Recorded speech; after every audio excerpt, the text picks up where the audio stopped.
how to develop self-confidence?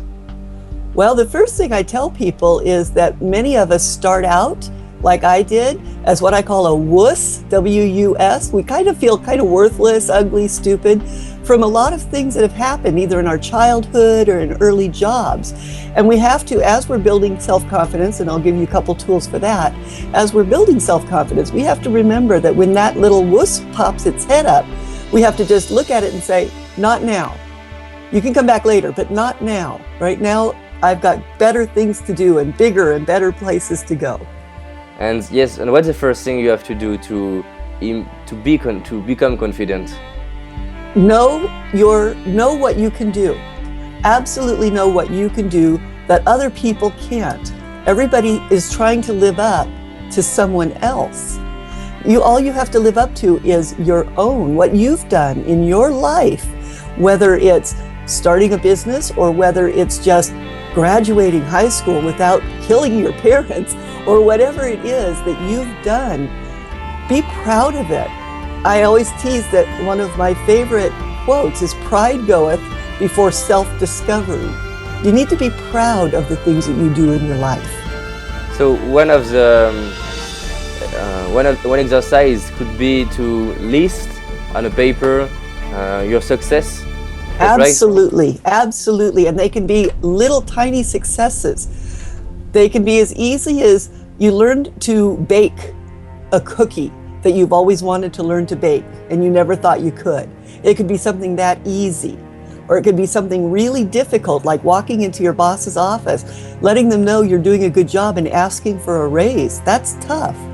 So every little step you take, if you write it down and remember, look what I did. Okay, so you list your success, little or big success, and you focus on to be proud of. That's right? Absolutely, be proud of those successes. And do you have another thing we have to do to improve ourselves about self-confidence? What I teach people is how to find their SWAN. I know that sounds silly, but SWAN stands for smart, worthwhile, attractive, and just a little bit naughty. And once you find out how smart you are, and there are steps to do that, there's a professor in Harvard called Howard Gardner, and he has given me permission to use this. Just so you know, I'm not ripping anybody off. But Howard Gardner is internationally known as having come up with 9 types of intelligence. So I would ask anybody to get online and Google Howard Gardner, Gardner, his 9 types of intelligence. And once you go through those, you can't help but know that you've got at least 3 or 4 of those 9 intelligences. So you know you're smart. You have to come away knowing you're smart, no matter what an IQ test said, or no matter what a teacher told you at one time, that you know you are smart. I have a little cat in the background. That keeps me grounded. And then to be worthwhile, all you have to do is one little nice thing for someone else. Just one little nice thing for someone else. Every time you hear someone say thank you, you have done something worthwhile, and write it down under something good you've done. Every time you hear thank you. So that's smart, worthwhile, and attractive. People are looking at this now and they're seeing your face and my face, and it doesn't matter what the face looks like. It really doesn't. When someone smiles at you and wants to talk to you and come up to you, you know you're attractive because you have attracted that person to you. So I always tell everybody, ask your best friend, why do you like me? And let them tell you. And that way you know you're attractive. And when you do things that are just a little bit naughty, those are fun things. Those aren't like practical jokes or something. Those are things like go to the library and get a book on murder mystery, and on page 30, put a sticky note that says the butler did it. Just little naughty things like that. Okay. So then once you know that you are smart, you're worthwhile, you're attractive, and you're having fun being just a little bit naughty, and you're a swan, your self-confidence starts to really bloom. Do you have advices to unleash our own potential? Absolutely. One thing that a lot of people do is they do what they think they're supposed to. Instead of taking those intelligences, if you find you have a naturalistic intelligence, you love nature, and you find yourself becoming a certified public accountant or a tax guy, you're not going to be happy and your potential will not be reached. So discover what your intelligences are. Find out what it is that you're good at and because that's what's going to make you happy. And your highest potential comes out when you are doing something that makes you happy and you're using that to be worthwhile and help other people with it. That's how you release that potential. Yes. Do you have advices for people who are very bad with themselves? Yes. Everybody gets there. I go there. I was there this week. Am I making enough money to meet all the bills? Am I doing what I'm supposed to be doing? Somebody's down on me all the time. What do I do with that? What you do with that is you do the same thing you do with your wuss. You look at it, you see it, you don't pretend it isn't there, and then you say, not now. Not now. We'll talk later. Right now, I'm going to concentrate on all those little successes I've gotten. I'm going to concentrate on the things that are going to make me happy that I can help other people with. And you start concentrating on that and tell the other stuff that comes along, not now, we'll talk later. And so many times it doesn't come back to talk to you later because you're too busy concentrating on the good things. How to reach one's goals? First, you have to know what your goals are. Yes. So many people, well, I want to make a lot of money. That's not a goal, that's an end once you hit your goal. The goal, you need to know what that goal is. Is it going to be to help people? Is it going to be to learn how to do math better? Is it going to be to learn how to be a better athlete and win a Super Bowl? Whatever it is, absolutely. First, you have to know what that goal is. Then you have to, we're going to go back to what we said. Look at all the small things that you're doing every day, that you do right, that you do well, and build on them and start doing bigger ones and better ones and writing those down and saying, wow, I'm doing all this stuff really well too. And that will get you closer and closer to your goals. Because once you know, it's like I'm in the middle of Denver, which is right in the middle of the country. So if I said I want to go to the beach, well, that's nice. But I could go south to the Gulf or west to the Pacific or east to the Atlantic. Which beach? And then do I just get in a car and drive that direction, or do I need a map to get there? So once you know, first you have to know where you're going, and then you have to find a map. Ask people who have already gone there. During my conferences or seminars, I have some people who ask me, I don't know how to find my way. Do you know how to help them? How I get anywhere is I get online and I go to Google Map, because those people have already been there and they know where it's at. So to get where you're going, find someone who's already there. And don't take their exact route if you don't want to. Ask 5 or 6 people who are already there. If I wanted to be a great chef, I would find 5 great chefs. And they'd tell me who taught them and what school they went to and how long it took and everything. And then I'd follow their route because they've already done it. They've already been there.